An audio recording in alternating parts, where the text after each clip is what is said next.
That boy who used to spend days in the garage with only his imagination and a couple hand tools has gotten lost in the grind of the real world. I think it's time we find him.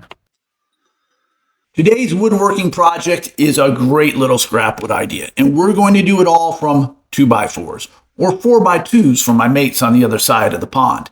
If you don't have a table saw and want to do it with dimensional lumber, no problems. Just buy some 2x2s or 2x2s for my... You get it. All joking aside, I designed this piece, or pieces I guess, to work with dimensional lumber straight off the shelf. All you need is something to cut it 90 degrees.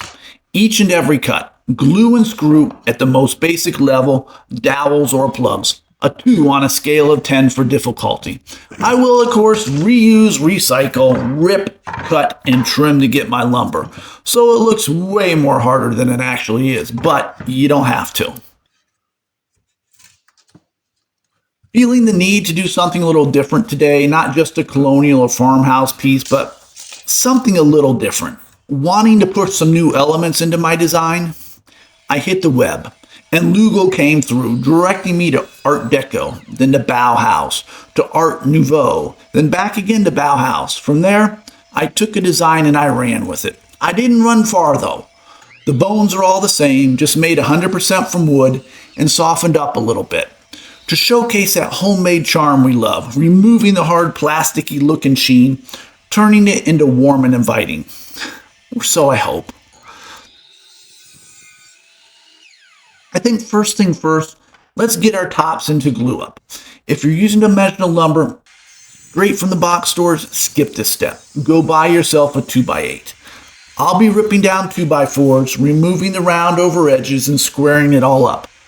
Then I'll rip another 2x4 into 1.5-inch strips. Since I'm using what I have, I'll need 3 pieces for each of my glue ups to get that 7.25-inch width.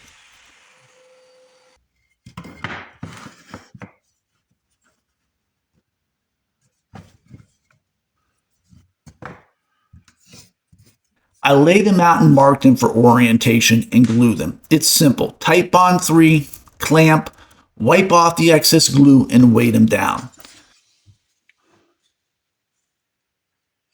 So that it doesn't.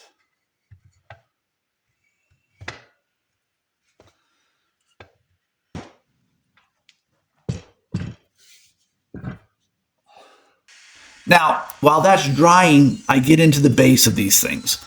I need 2x2s, which as you know are nothing more than 1.5 inches by 1.5 inches. They sell them, but we'll hit the stash of 2x4 chunks I have and rip them. It's a fairly straightforward process. Well, I wish it were straight. That's the problem. 2x4s are made from the worst part of a tree, the pith. So they're seldom straight, which is really odd when you think about it, as almost all studs for interior housing walls are 2x4s. On the other hand, that explains a lot. I'm not ripping enough for all 3 of these though, because honestly, I'm more than a little nervous I won't like it once I get this project done and I'll have to ditch it. So I'm only going to make 1, and if it looks good, I'll proceed to the others. Then we hit up the Wendigo, 120 grit. I want a more polished look on this build, so I'm going for a little more here. Not perfection, but taking a couple steps that way versus towards the rustic line. Then I lay it all out, and truth be told, I'm feeling pretty good at this point. Look, there's not going to be a ton of weight on these. They're fairly small, but I want more than just glue and nails. I mark the ends for screws, cross the diagonals from corner to corner, and mark the location, then punch it.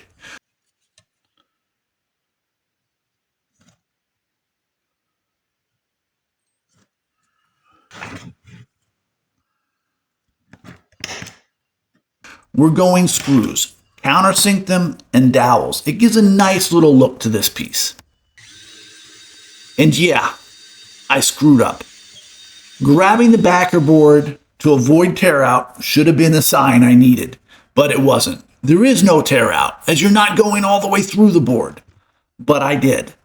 No issues, just some glue and the dowel, and we'll fill the hole in. Glue up goes well, I mean, too well.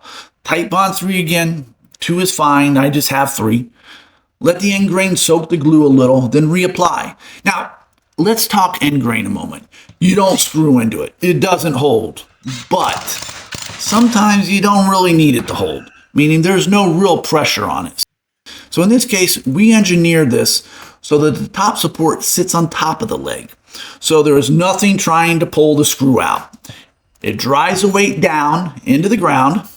So screwing into the end grain on the sides here, there's no issue. There is no force on it, nothing trying to pull it apart. In theory, a solid glue joint and screw or a dowel, and you're golden. Plus, there's really no weight on this. I fill the holes with glue, tap in the dowel, and flush cut. Once done, I sand them down a bit. Then add some more glue to the dowels, some sawdust, and sand again, hopefully filling in all those micro gaps. Liking the look of the first one, I take the measurements of the next. It's just a little smaller. Rip, cut, and mock build it inside the first one. Then I repeat for the third. And I call this the ugly duckling stage. It's raw, rough, and ugly. But like the old fable or nursery rhyme, it will grow into something beautiful. Or so we hope. I hit the wen back up, then repeat the whole glue up process. I couldn't be any more thrilled with the way the glue ups went together this time. The only one that gave me any issue was the smallest one. Not sure why. Was a little tweak somewhere in there, but it all worked out.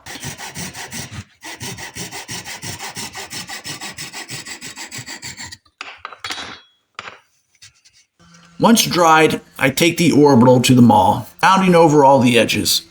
You could just use a router bit for a more perfect uniform look, but I'm going for a little less than perfect. I just eyeball it and run through 120 grit, then 180, then 220.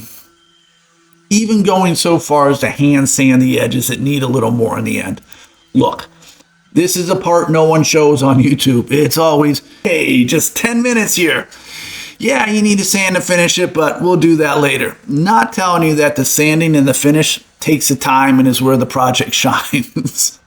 Bad rhyme noted. Embrace the sanding. Take the time. Put your headset on, rock out, and for God's sake, mask up. You don't want this in your lungs. And know that any time you spend here will show up in the end. The original glue ups come out. You have a couple choices. If you bought a 2x8, just skip to the sanding. If you glued up like me, scrape the glue residue off and sand. Or in my case, just feed it to the wen. This little planer goes right through it.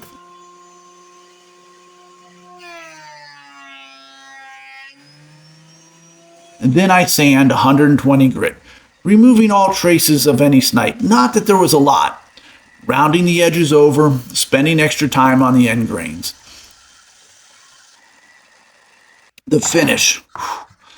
I struggled with this one. And to be honest, as I write this and speak it, I have no idea how it turned out.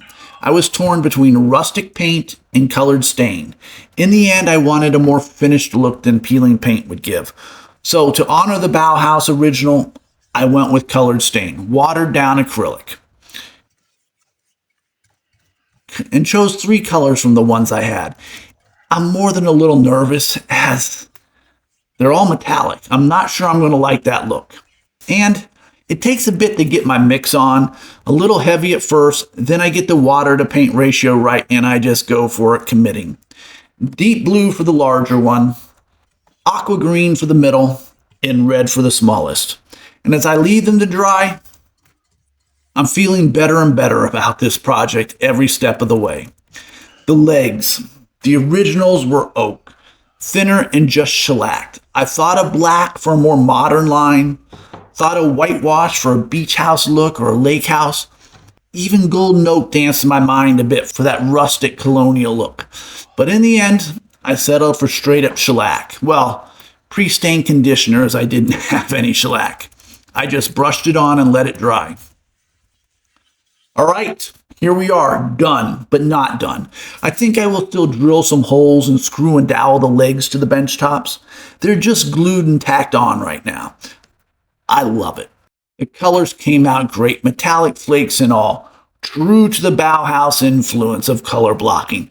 The legs being a little wider and rounded over, bringing the warmth that I thought the original was missing. I think a couple coats of poly and we're good. 3 nesting plant stands that are surely going to be used quickly in my house. So, what do you think of the colors? Would you have gone peeling paint and distressed? And the legs, black, white, or golden oak? As always, thank you for watching and choosing to spend 15 minutes building with me. Please like, comment, and subscribe. Anything and everything. Until the next time.